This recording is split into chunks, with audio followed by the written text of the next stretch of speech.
Sinabi ng Panginoon sa kanyang bayan, tumayo kayo sa panulukang daan at magmasid. Hanapin ninyo ang dating landas.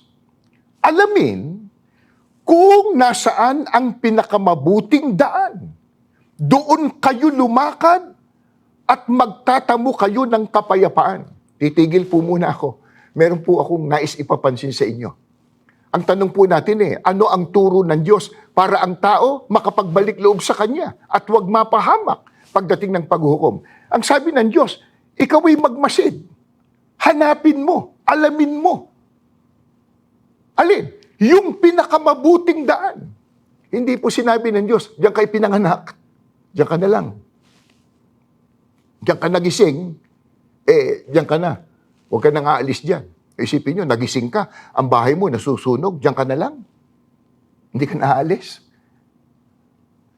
Ang Diyos ang may sabi, magmasid ka, hanapin mo, may gagawin tayo alamin mo, alin? Kung nasaan yung pinakamabuting daan, hindi po lahat ng daan mabuti. INC Radio Evangelical Mission on air and online. Ngunit ang sangkalangitan ngayon at ang lupa sa pamamagitan ng gayunding salita ay iningatang talaga sa apoy na itinataan sa araw ng paghuhukom at ng paglipol sa mga taong masama. Datapwat darating ang araw ng Panginoon na gaya ng magnanakaw na ang sangkalangitan sa araw na yan ay mapaparam na kasabay ng malaking ugong at ang mga bagay sa langit ay mapupugnaw sa matinding init at ang lupa at ang mga gawang nasa lupa ay pawang masusunog. Kailan po magaganap yung babala at panawagan ng Panginoon Diyos na ang daigdig na ito ay kanyang wawasakin? Ang sabi ni Apostol Pedro, itinataan niya sa araw ng paghuhukom. Sa araw po na itinakda ng Diyos na huhukuman niya ang daigdig na ito. Kasama po na malilipol ang lahat ng taong masama. Kailan po yung paghuhukom na binabanggit po ng mga apostol? Ang sabi po ni Apostol Pedro, darating niya ang araw ng Panginoon na gaya ng magnanakaw. Sino po yung Panginoong tinutukoy doon? Ang ating Panginoong Jesucristo na itinakda ng Diyos na siyang maghuhukom sa kanyang ikalawang pagparito.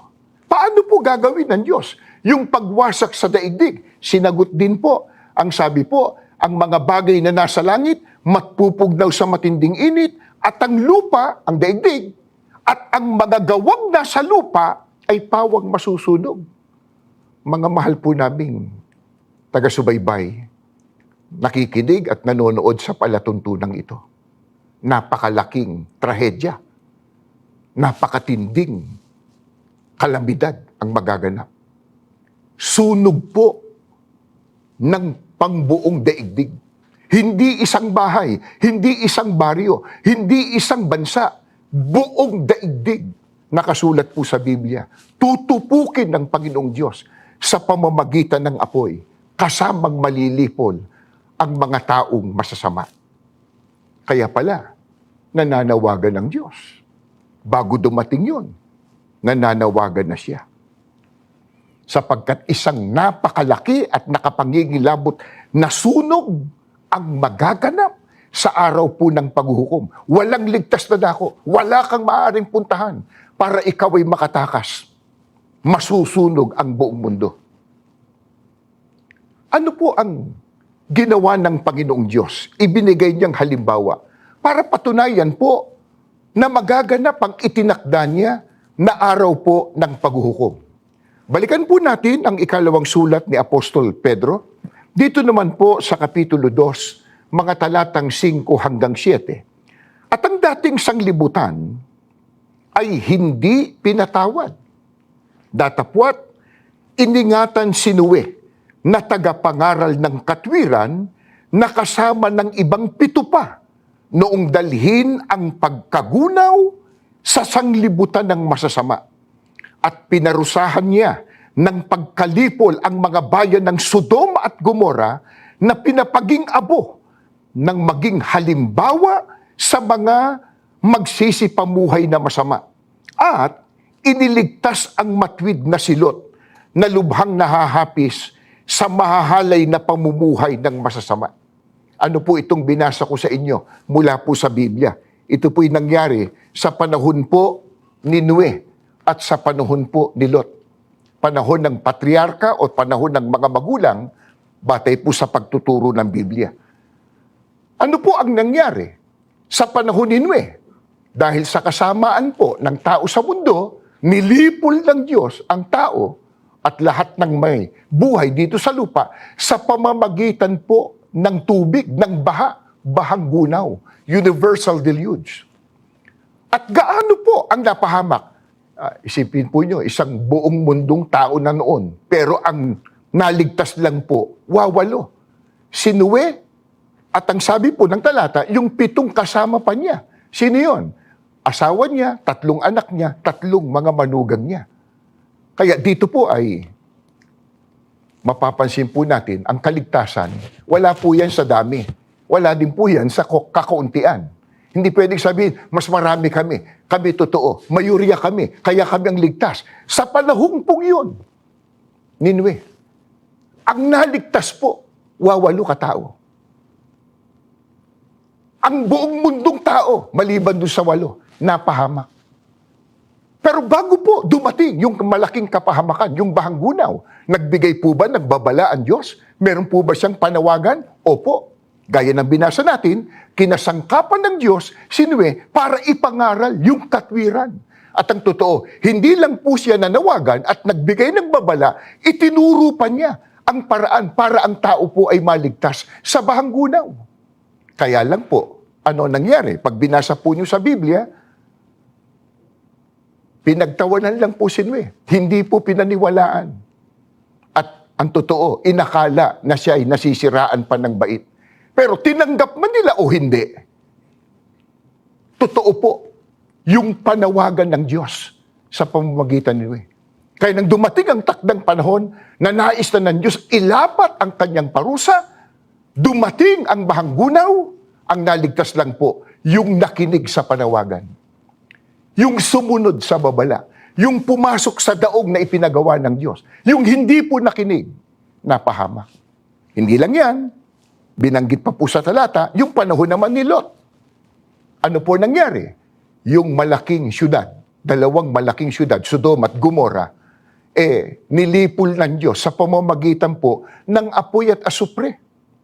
Ilan lang po ang naligtas? Isang pamilya lang po, pamilya ni Lot.